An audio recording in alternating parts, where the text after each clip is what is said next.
Nagpakitanoong dumaan ang malalaking sasakyan sa Magallanes Interchange matapos maremedyohan yung maliit na bitak na nakita sa pundasyon nito. Pwede niyo pong maalala. Alamin natin ang sitwasyon ng trapiko doon. Nakatutok live si June Veneracion. June? Naku Mel, mukhang lumala pa yata itong sitwasyon ng trapiko dito sa bahagi na ito ng Osmeña Highway dahil bukas na nga lahat sa lahat ng uri ng sasakyan itong Magallanes Interchange. Mula kaninang tanghali hanggang sa mga sandaling ito ay bumper to bumper ang traffic situation dito. Live video po itong inyong nakikita sa mga sandaling ito. Pero paglampas naman ng flyover Mel ay bibilis na ang takbo ng mga sasakyan. Pero paalala po ng MMDA sa lahat ng mga motorista, sa inner lane lang nitong Magallanes Interchange pwedeng dumaan ang mga truck at bus. Bago mag-alas 12 ng tanghali, pinayagan na ng MMDA ang mga heavy vehicle na makadaan sa Magallanes Interchange makaraang magbigay ng go signal ang DPWH. 4 na araw ring hindi pinadaanan sa truck at bus ang flyover matapos magkaproblema dulot ng paghukay ng First Philippine Industrial Corporation o FPIC para mahanap ang taga sa kanilang pipeline. Konkretong kalso sa paanan ng flyover ang ginawang remedyo. 2 lane na ngayon ang nadaraanan. You're still advising no kayang umuiwas sa area, iwas pa rin. This is just a parang nag-relieve lang tayo ng congestion.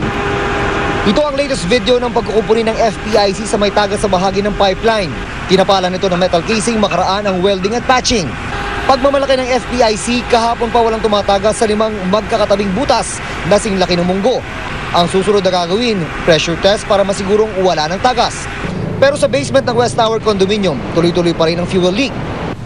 737 na ng drum na magkakahalong gasolina, diesel at kerosene ang nakokolekta mula pa noong Hulyo. Hindi naman nagbabago yung nakukuha namin eh. Ngayon pang siyam na kahapon, 17 drums nakuha namin. Sa gilid ng West Tower, may medical outpost ang Makati. Inilagay matapos madiskubre ang tagas. Nasa 20 pasyente raw kada araw ang nagpapakonsulta. Ang karaniwang reklamo, ubo, sipon at asma.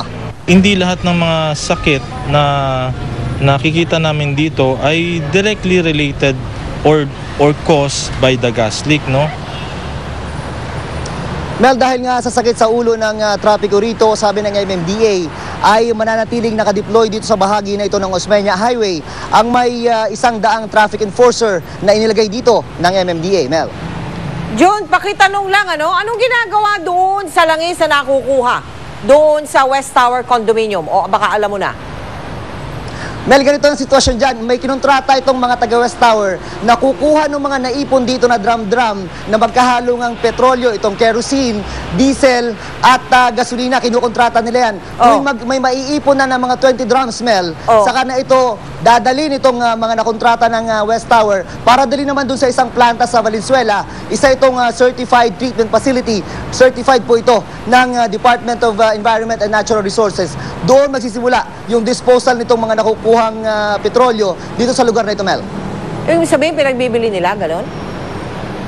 Hindi, Mel. Dinidispose. Sa ilalim yan sa disposal procedure.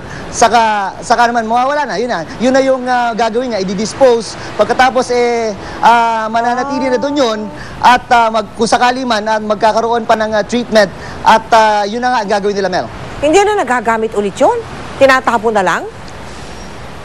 Ang pagkakaalam ko, yun ang purpose nun, Mel. Bakit sila kumontrata nitong mga courier na magdadala ng mga drum doon para sa right disposal procedure na gagawin nga doon sa mga nakukuha rito sa West Tower Condominium, Mel. Ayun, maraming salamat sa iyo, June Veneracion. At dahil sa tindi ng pinsalang idinulot ng pagtagas ng petrolyo na yan dyan sa may West Tower Condominium, pati na doon sa mga kalapit na lugar sa Makati, mag-aain ang tinatawag na writ of kalikasan ang iba't ibang grupo laban sa First Philippine Industrial Corporation. Handa naman daw ang FPIC na harapin yan. Pero mas gusto raw nilang makipag-usap muna. Nakatutok si Steve Dailisan.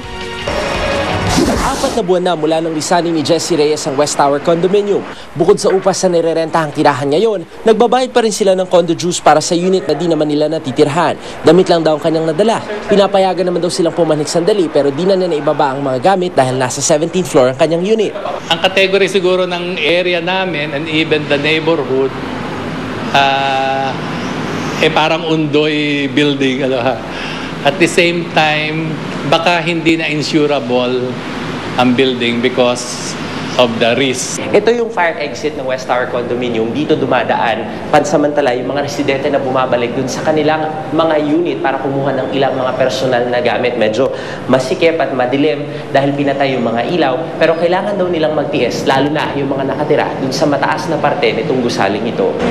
Sa pasakit daw na inabot ng mga residente, huli na raw ang paghingi ng paumanhin dahil higit sa perwisyo sa ari-arian at banta sa kalusugan, bukod sa paghahain ng damages, ang pinsala sa kalikasan ng dahilan kung bakit nagsanib puwersa na ang unit owner, obispo at ibang NGO sa paglagda sa ihahaing writ of kalikasan sa Korte Suprema laban sa First Philippine Industrial Corporation ng FPIC. Ito ang kauna-unahang pagkakataon na ipafile ang writ of kalikasan na pinagtibay ng Korte Suprema noong nakaraang Abril lang. This is not a claim for damages. This is a claim for restitution, to restore, to rehabilitate, to cure the defect in the soil and the oil pipes, and to compel all government agencies and all private entities responsible for this damage and injury to accept the responsibility. Haharapin daw ng FPIC anuman ang ihain laban sa kanila. Karapatan daw ito ng mga residente at ng mga naapektuhan, pero gusto raw sana nilang makipag-usap muna. We respect their opinion. It's well within their right. Gusto rin daw ng mga unit owner na tuluyang itigil ng FPIC ang operasyon ng pipeline hangga't di ito buong napapalitan at nasisigurong wala ng banta sa kalikasan at kalusugan. Hindi na lang daw kasi residente ng Barangay Bangkal sa Makati ang apektado. Namimiligro rin ang ilang pang syudad at lalawigan na dinadaanan ng 117-kilometer stretch ng pipeline. Hindi siya na ng pipe yun. Na hindi tayo nakasiguro na yung section lang na yun. Yung sinasabi ni attorney na yung entire 117 kilometers affected na. Kung gano'n na nature, pinholes. Minipisa siya, affected na sa corrosion. Once the clergy will be aware of this and will really be concerned, the pulpit will certainly be one of the places where we will be trying to express this advocacy, this moral advocacy. Aminado ang FPIC, marami silang natutunan sa pangyayaring ito. Sa ngayon, nakatutok daw sila sa pag-check ng mga pipeline para di na ito makaperwisyo. We'll make sure we strengthen that bend and even the welding joints to make sure that it can withstand the external pressures. Sa sandali namang maihain ng writ of kalikasan, sa loob ng 3 araw may aasahan ng tugon sa Korte Suprema. Steve Delisa, nakatutok, 24 oras.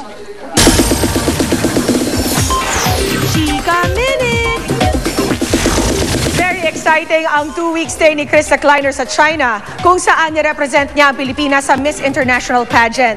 Personal pa nga niyang ikinuwento ang mga karanasan niya doon sa pamamagitan ng kanyang video blog. Watch this. 2 weeks ako nagstay sa Chengdu, China para sa Miss International Pageant. Kahit na ito ay isang competition, mas tumatak sa akin ang mga naging experiences ko. Tulad na pagpunta ko sa isang panda zoo, hindi ko rin malimutan ang mga pag-tour dito sa Chengdu. Yung mga parade, pag-shopping, at pagbisita sa mga historical sites. And of course, my talent show performance.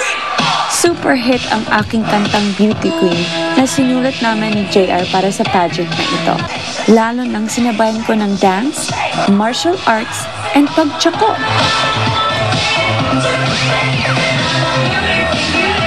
Marami sa mga ibang candidates ang naging matalikong kaibigan.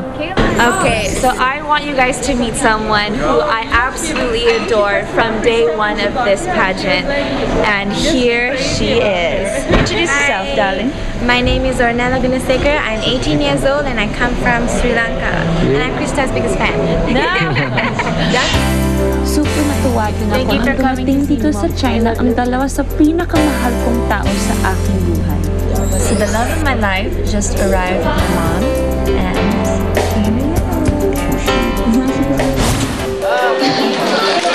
I won the special award of Miss Expressive 2010 dito sa Miss I at pumasok din ako sa top 15. This competition was very special for me dahil nakaroon ako ng chance to represent our country at may pagmalaki ko ang Pilipinas sa buong mundo. Kahit hindi ko nauwi yung corona, I want something even better. The love and respect of my fellow candidates, the staff, and the journalists here. Ako po si Krista Kleiner, nakatutok 24 oras. Sa pagbabalik ng Chika Minute, Dennis Trillo, alalang-alala ng maospitalang girlfriend na si Jeneline Mercado. Tutukan yan. Susunod, exclusive! Alamin kung sino-sinong senador ang nakitaya sa pinakamalaking Lotto jackpot. At ang skinny jeans at boots ni Mommy D. Silipin natin. Tutukan lahat ng yan dito sa 24 oras.